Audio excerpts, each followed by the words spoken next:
Isang magandang araw mga bata, lalong-lalo na sa aking mga estudyante sa Maria Clara. Ako si Sir Zoilo, ang iyong teacher sa EPP.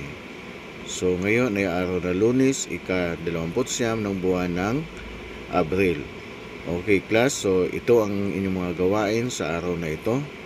At ito ay ating sasagutan or chichikan sa oras na tayo ay or sa araw na tayo ay magkakaroon na ng face-to-face classes.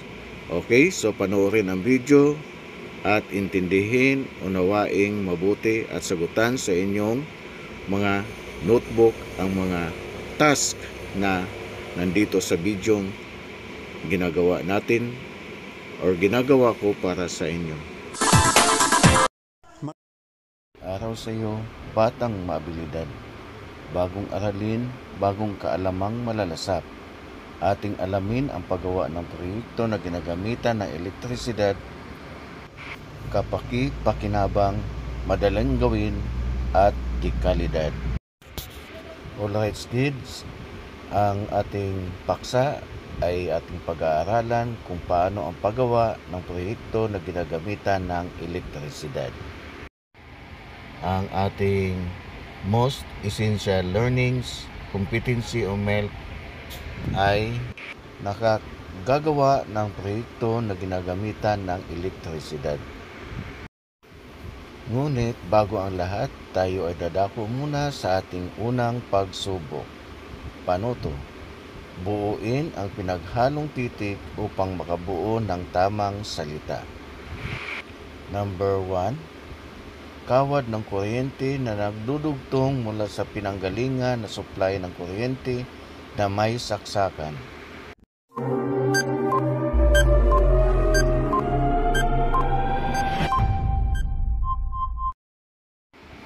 Pangalawa, kasangkapang yari sa metal at automatiko na may haba na 25 pulgada hanggang 100 talampakan.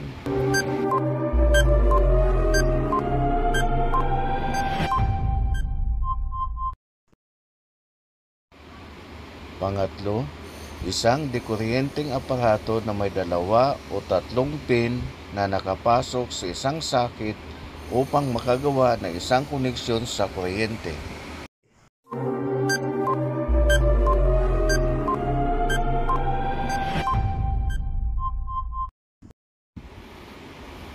Pang-apat, isang uri ng aparato na lumilikha ng liwanag sa pamamagitan ng paggamit ng kuryente.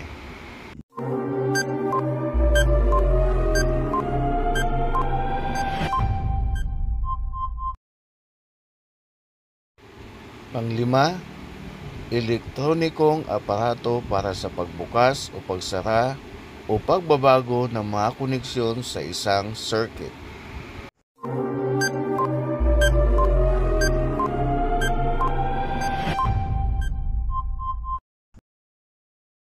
At para naman sa ikalawang bahagi ng ating unang pagsubok, panuto.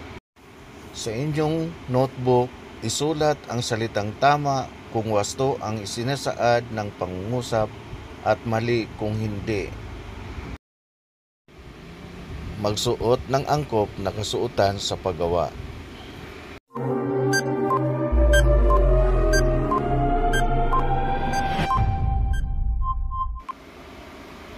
Pang-7, ilagay kung saan-saan ang mga gamit habang gumagawa.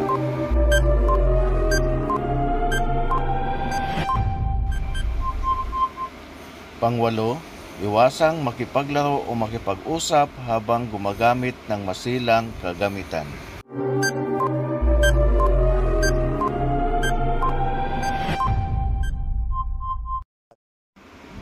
Pang-9, maglagay ng panakip sa bibig at mata habang gumagamit ng welding machine.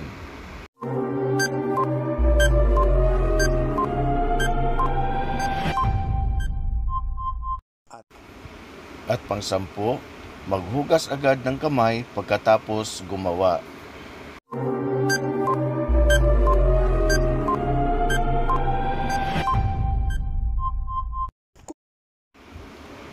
Kumusta mga bata? Nakasagot ba kayo ng tama? Ganito rin ba ang mga sagot ninyo? Pues kung ganito, binabati kita. At kung hindi naman, ikaw nakakuha ng 6 hanggang 10, huwag kang mag-alala.